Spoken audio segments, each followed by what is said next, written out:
mes larmes lumineuses, j'espère que tu vas bien aujourd'hui. Moi, là, je vais super bien. Je suis tellement contente de faire cette vidéo pour toi aujourd'hui parce que tu remarqueras, si tu as remarqué le titre, si ça a attiré ton attention, qu'aujourd'hui, je ne fais pas de tirage de cartes. Ben voyons, qu'est-ce qui se passe, Marie? Ça fait des mois que tu fais des tirages de cartes. Eh bien, j'avais le goût de faire autre chose, tout simplement. J'avais l'appel, mes guides m'ont dit « Ah, Marie, tu devrais livrer d'autres types de messages qui ne seront pas moins puissants, ils vont juste arriver sous forme différente. » J'arrête pas de faire des tirages de cartes, je te rassure, simplement, j'ai envie de revenir à mes premières amours. Si tu recules dans le temps sur ma chaîne, tu vas te rendre compte que je faisais des vidéos d'enseignement spirituel. Et ce que je réalise avec le temps, à force de faire des tirages de cartes, c'est que c'est bien beau avoir des guidances. Et déjà, dans mes guidances, au niveau des tirages de cartes, je te donne beaucoup d'enseignements. Mais c'est important aussi d'avoir le temps de les intégrer, ces guidances-là, et aussi d'avoir des outils pour vivre dans notre quotidien. Parce que, comme tu sais, je prône beaucoup la spiritualité concrète, simplifier pour amplifier, ce genre de choses-là. Et j'ai envie vraiment d'ajouter des outils dans ton coffre à outils pour que ta quête soit encore plus facile. Donc aujourd'hui, je profite du mois de la co-création. En fait, c'est un sujet qui m'a été vraiment envoyé par les guides, tout simplement, au moment où je canalisais mes thématiques de vidéo pour le mois. Et je te présente 5 mantras puissants pour activer ta magie. Depuis tout le temps, je pense depuis que j'ai commencé à cheminer dans ma mission de vie, j'ai toujours cru très, très fort au pouvoir des mots. Donc, si tu me suis depuis longtemps, tu sais que j'avais un blog qui s'appelait Mots en bulle, que je faisais des incitations à écrire. Donc, j'ai toujours pensé que les mots étaient très importants. La preuve, c'est qu'encore aujourd'hui, mon rituel chouchou, c'est le mot phare, qui est un mot pour te guider au cours des 365 jours de l'année. Un mot puissant pour te guider, je trouve ça fantastique. Mais j'ai envie qu'on fasse plus avec les mots parce que je crois profondément au pouvoir de l'intention. Et au fil de ma propre quête, il y a des intentions que j'ai appelées des mantras, en fait, qui sont devenues des mantras. C'est ça. C'est des intentions que j'ai mises au fil de ma quête et qui, au fil du temps, sont tellement restées, qui sont devenues des mantras pour moi, qui me guident dans ma propre quête, que j'ai transmis à des clientes. Et aujourd'hui, je te offre les 5 ensemble pour amplifier la magie dans ta vie. Mais bon, tu sais que j'aime les cartes. Donc, ce que j'ai fait, c'est que je me suis fait des petites cartes pour, un, ne pas les oublier, et deux, les illustrer afin que tu puisses vraiment bien les voir. Donc, je ne sais pas si tu es prête. Tu peux prendre vraiment un papier, un crayon pour noter. Puis, je vais te raconter un peu l'histoire de chaque mantra. Puis après ça, on va voir comment les intégrer dans ta vie. Donc, le premier mantra est arrivé, en fait, je pense pour moi, en 2018, un soir de pleine lune de septembre 2018, je crois. J'étais dans une grande méditation de groupe et cette affirmation-là, qui est maintenant devenue un mantra, est à l'origine de probablement tout ce qui est suivi dans ma vie et tout ce que je t'enseigne aujourd'hui. Donc, le premier mantra pour activer la magie dans ta vie, c'est « Je choisis d'être moi sans compromis ». Je choisis d'être moi sans compromis. En quoi c'est puissant, je choisis d'être moi sans compromis?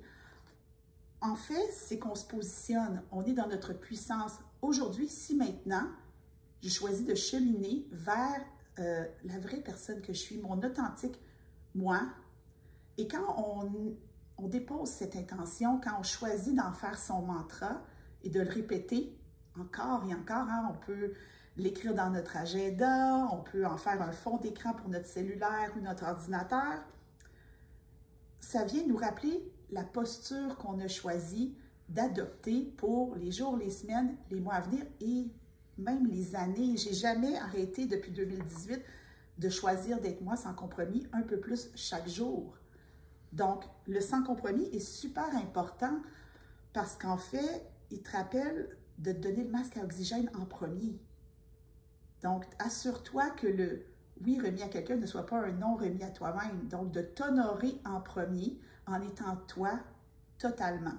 Et là, tu me dis, Marie, ça commence à sentir autre chose que tu dis depuis quelques semaines. Je vais y venir.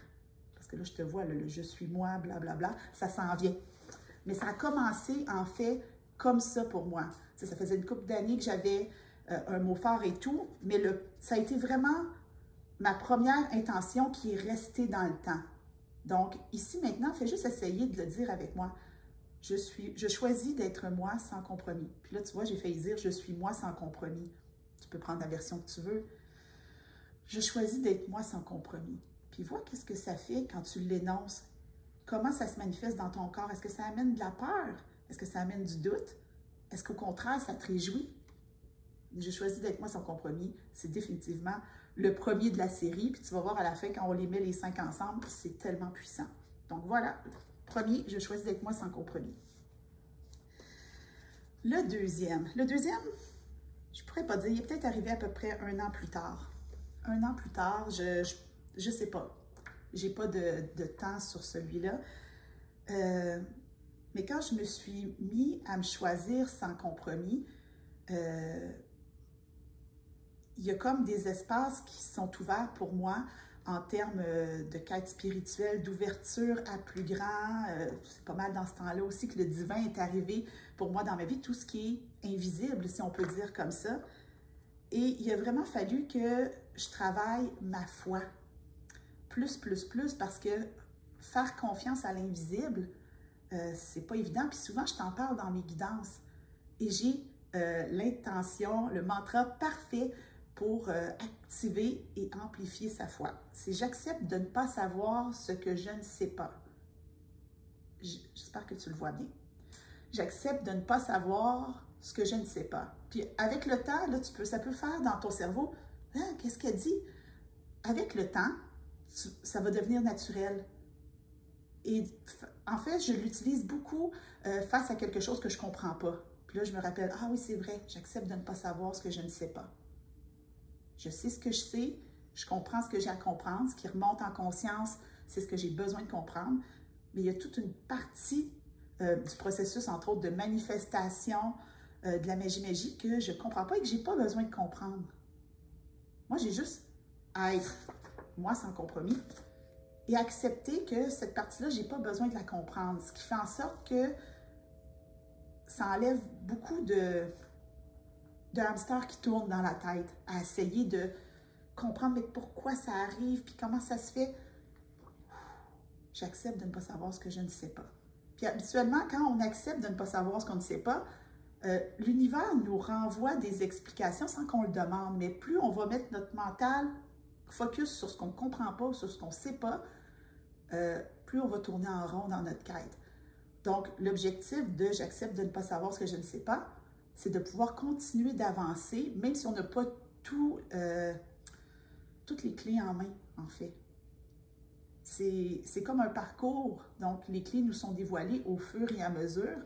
Donc, ça permet vraiment d'activer la foi et aussi de remettre entre les mains du divin ce qui ne nous appartient pas. Donc, j'accepte de ne pas savoir ce que je ne sais pas, c'est le deuxième mantra puissant pour activer la magie dans ta vie. Le troisième est particulier parce qu'il est arrivé avec une cliente. Donc, pendant une séance avec une cliente fantastique, c'était agréable de cheminer avec elle. C'est toujours agréable de cheminer avec mes clientes. Mais je me souviens de ce moment-là avec cette cliente et elle va se reconnaître, c'est sûr et certain, si elle regarde cette vidéo. Cette intention-là, qui est maintenant devenue un mantra, je lui ai remis parce que face à « j'accepte de ne pas savoir ce que je ne sais pas », ça la rendait quand même anxieuse, puis elle s'est mise à anticiper le pire. Et je lui ai sorti comme ça, je pense que c'est arrivé vraiment comme un message canalisé, « j'appréhende le merveilleux ». Donc, j'appréhende le merveilleux. On est souvent comme être humain focus sur ce qui ne pourrait pas marcher parce qu'on a peur d'échouer ou on a peur de se tromper. Alors que si on dit « j'appréhende le merveilleux », on s'ouvre à tout ce qui peut arriver de beau. Donc, non seulement on accepte de ne pas savoir ce qu'on ne sait pas, mais on s'ouvre à toute la beauté de ce qui pourrait arriver dans notre vie. Puis, en fait, on m'a souvent challengé pour le mot « j'appréhende », le fait d'appréhender, parce que appréhender amène la peur, induit la peur. Mais pour moi, appréhender le merveilleux, c'est vraiment de pouvoir mettre un complément. Parce que sinon, on fait juste appréhender. On appréhende des choses, puis on est sur nos gardes. Alors que si on choisit qu'est-ce qu'on appréhende, bien, soudainement, il y a une transformation qui se fait dans notre état d'être, qui nous rend beaucoup plus ouvertes. Donc, celle-là, là, si tu as de la difficulté à t'ouvrir à ce qu'il y a de beau ou à ce qu'il y a de beau de prévu pour toi dans ta vie, c'est une super facile à intégrer. J'appréhende le merveilleux et je suis convaincue que cette cliente-là, encore à ce jour, ça fait quand même un bon moment là, que je l'ai accompagnée, elle appréhende le merveilleux, que c'est resté dans toutes les cellules de son corps, du bout de ses cheveux jusqu'au bout des orteils. Puis c'est un peu ça le but de ces mantras, de ces intentions-là, c'est qu'elles deviennent comme des leitmotivs, donc des choses qu'on se répète encore et qui restent comme des guides sur notre ligne de vie. Donc, j'appréhende le merveilleux. C'était la troisième. Les deux dernières sont plus récentes. Donc, la quatrième, probablement date 2020, 2021 peut-être, 2021. J'ai le droit d'être magique. Tu vois comment il y a une évolution quand même, hein? J'ai choisi d'être moi sans compromis, donc très, très humain. Je m'ouvre à plus grand au niveau de la foi. J'appréhende le merveilleux. Puis là, tout d'un coup, on se pose et on fait, mais sais-tu quoi? J'ai le droit d'être magique. J'ai le droit de suivre mon intuition. J'ai le droit d'avoir raison. J'ai le droit de me tromper. J'ai le droit d'évoluer. J'ai le droit de grandir. Et qu'en regardant en arrière, je fais comme, oh mon Dieu, tous les événements se sont je cherche le mot là. Bref, ont suivi les uns après les autres. Bref, c'est le bon mot. Enchaîné. Voilà le blanc. Je commençais à douter de mon vocabulaire. Tu sais, quand il se passe un paquet de trucs, après ça, on regarde en arrière puis on fait comme « Wow, je suis magique! » Il y a plein de choses qui se sont passées, des choix que j'ai faits qui m'ont fait vivre plein d'aventures dans cette belle expérience terrestre. Mais j'ai le droit d'être magique. J'ai le droit d'avoir du plaisir à piger une carte oracle. J'ai le droit d'accueillir le merveilleux qui se présente à moi. J'ai le droit de m'ouvrir à plus grand que moi. C'est beaucoup, on revient vraiment dans une idée de posture. Vraiment une revendication qui n'est pas contre personne, mais qui est pour soi. Donc, j'ai le droit d'être magique. Tu as le droit de ne pas adhérer à ce que je crois, à ce que je pense, mais moi, j'ai le droit d'être magique. J'ai le droit d'exprimer ma magie. J'ai le droit de vibrer ma magie. Et ça n'enlève rien aux autres. Mais toi, ça te positionne dans ce que tu as envie de vivre. Donc, ça appelle cette magie-là que tu veux dans ta vie. J'ai le droit d'être magique. Et d'ailleurs, quand j'ai intégré « J'ai le droit d'être magique », il y avait un petit truc qui s'était passé. C'était vraiment une grosse prise de conscience. Tu vas dire, ben voyons Marie, je ne peux pas croire que tu ne savais pas ça. Mais sérieux, je me souviens, j'avais travaillé avec des clientes, j'avais fait des soirées magie-magie et je m'étais dit que moins j'essaie d'être magique, plus je suis magique. Moins j'essaie d'être magique, plus je suis magique. Parce que c'est mon droit de naissance d'être magique. Puis de vivre dans cette abondance, dans cet émerveillement. Et c'est là que j'ai le droit d'être magique est né. Donc, voilà. Et le dernier mantra que tu connais par cœur déjà. Je connais plein de belles âmes lumineuses qui ont mis ce mantra sur leur tableau de rêve cette année. Je suis moi, juste moi, mais toute moi. Et j'ai rajouté en dessous, et c'est plus que suffisant. Et cela est plus que suffisant. Je l'ai bien écrit en plus. Je suis moi, juste moi, mais toute moi. Et cela est plus que suffisant. Donc, tu vois comment il y a une boucle qui se fait entre « je choisis d'être moi sans compromis », qui est une posture qui amorce le changement, et le positionnement de « je suis moi, juste moi, mais toute moi », et cela est plus que suffisant. Donc, cette phrase-là, ce mantra-là, cette intention-là est arrivée dernièrement, dans les derniers mois, fin 2021, 2022, parce que je trouvais que ça parlait. Je trouvais que ça enlevait de la culpabilité, parce qu'on cherche toujours à être plus, tu sais, plus magique, faire plus.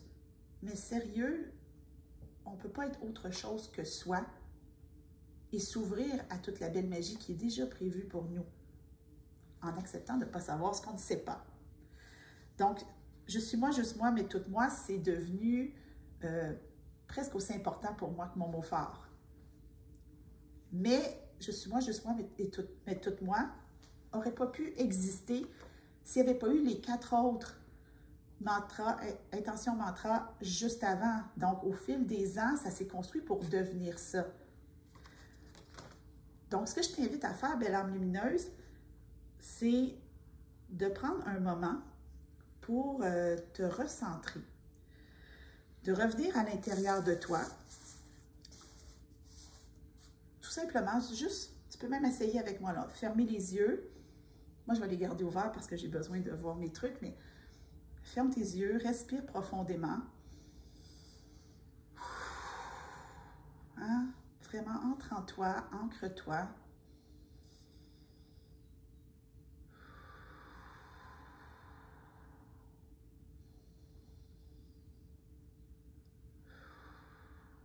Et pose les mains sur ton cœur.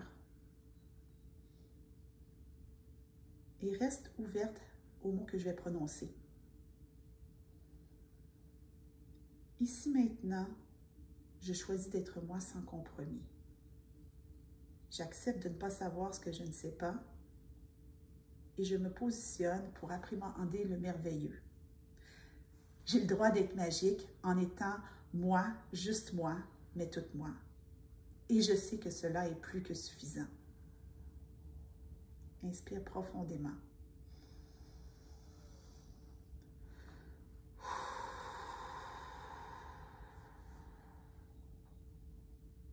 On le refait une deuxième fois. Ici maintenant, je choisis d'être moi sans compromis. J'accepte de ne pas savoir ce que je ne sais pas et je me positionne pour appréhender le merveilleux. J'ai le droit d'être magique en étant moi, juste moi, mais toute moi. Et cela est plus que suffisant. Inspire profondément. Accueille ça dans ton cœur. Expire. Puis reviens doucement avec moi. Qu'est-ce que ça fait, belle âme? Ça, j'ai vraiment envie de savoir qu'est-ce que ça fait pour toi. Tu peux vraiment venir me mettre ça en commentaire. Comme tu peux voir, ces intentions, mantras puissants pour activer la magie dans ta vie peuvent être utilisées en solo, donc une à la fois. Tu pourrais vraiment faire, OK, ce mois-ci, je prends la première, la deuxième, la troisième, la quatrième, la cinquième, puis voir qu'est-ce qui va se manifester autour. Tu peux recopier l'enchaînement des 5 et te les répéter un peu comme une prière, ou tu peux aller tout de suite vers celle qui t'appelle le plus en ce moment. Donc, ce que je vais faire, c'est que je vais les mettre, les 5, dans la description en dessous pour que tu y aies accès facilement. Et peut-être que toi, si j'ai le droit d'être magique, qui t'appelle en ce moment. C'est pas parce que c'est la 4e. L'important, c'est que tu puisses avoir du pouvoir de façon simple et accessible dans ta vie. Donc, un pouvoir d'activer ta magie de la façon qui va être la plus douce. Et donc, tu n'auras pas à faire plein d'étapes. Tout ce que tu as à faire, un coup que tu as choisi le mode que tu as envie, c'est de l'écrire quelque part, de vraiment sentir que tu l'ancres à quelque part et de la répéter aussi souvent que tu veux. Le matin, le soir, dans tes rituels. Tu n'as pas besoin de te prendre la tête et tu peux la réécrire encore et encore. Hein? On rit bien des copies à l'école, mais c'est par la répétition, que ce soit à haute voix, dans ta tête, en méditation, dans un cahier. Toute répétition va être bonne. Et surtout, ouvre-toi à la magie qui va se déployer au fur et à mesure que tu vas utiliser ces différentes affirmations, mantras, intentions. Sérieusement, je pense que ça devient un mantra au moment où c'est intégré dans toutes les cellules de notre corps. Donc moi, au moment où je te fais cette vidéo, c'est des phrases que je me répète régulièrement. J'ai plus besoin d'y penser, elles reviennent régulièrement dans ma vie parce qu'elles ont été intégrées. Donc, je te laisse complètement libre de la façon dont tu vas les intégrer. Tu n'es même pas obligé de les intégrer si tu ne veux pas. Mais je serais vraiment curieuse de savoir, qu'est-ce que ça t'a fait, tout l'enchaînement qu'on a fait, donc la petite centration, mais aussi laquelle te parle le plus en ce moment. Puis peut-être que je pourrais aller en commentaire t'ajouter des petites guidances ou des petites façons de mieux l'intégrer dans ta vie. Donc, ça me fait vraiment plaisir de faire ça pour toi. Donc, belle âme lumineuse, je pense que ça fait le tour aujourd'hui de nos 5 mantras puissants pour activer la magie dans ta vie. C'est juste ça, mais tout ça, belle âme. Tu n'as pas idée à quel point ça peut changer une vie. Je te jure. Bon, ils sont tous mêlés. Quand je suis partie de celui-là, je me doutais pas que j'allais me ramasser à celui-là. Je me doutais pas de tout ce qui allait m'arriver dans ma vie. J'ai appréhendé le merveilleux, je me suis donné le droit d'être magique et ça le fait. Un pas à la fois, une intention à la fois, un mantra à la fois. Donc, sur ce, belle âme lumineuse, je te laisse aller avec tout plein d'amour. Puis, c'est vrai, j'oubliais, si tu as envie de te joindre à nous, bientôt, 2 mai, il va y avoir la soirée Magie de mai sous le thème de la transformation. C'est quand même pas étonnant que je t'ai partagé ça, c'est vraiment des mantras qui permettent de transformer notre vie. Donc, la soirée Magie du 2 mai, 19h, jusqu'à il n'y a pas longtemps, les soirées Magie étaient réservées exclusivement aux membres du Cercle des Belles Âmes Lumineuses. C'est toujours inclus dans l'abonnement du Cercle, évidemment, parce que ça fait partie du Cercle, mais j'ai eu envie d'ouvrir les portes des soirées Magie pour te permettre de venir prendre le pouls de qu'est-ce qui se passe dans ces soirées, de venir chercher les guidances que tu as besoin. Donc, 2 mai, 19h, c'est un lundi. Il y a beaucoup de choses qui se passent dans l'énergie autour de cette soirée, dont Pluton qui va rétrograder, en fait. Donc, si tu as envie de venir voir qu'est-ce que ça va donner, puis comment tu peux amplifier cette énergie de transformation, bien, je vais mettre toutes les informations pour venir t'inscrire. Évidemment, tu peux aussi rejoindre le Cercle des Belles Âmes Lumineuses pour avoir du soutien, de la guidance et de la magie au quotidien. Tu auras le choix entre les deux. Puis ça me ferait vraiment plaisir de t'accueillir lors de cette soirée qui s'annonce vraiment puissante et magique. Donc, je te laisse là-dessus, belle âme. Je te retrouve la semaine prochaine pour une nouvelle vidéo.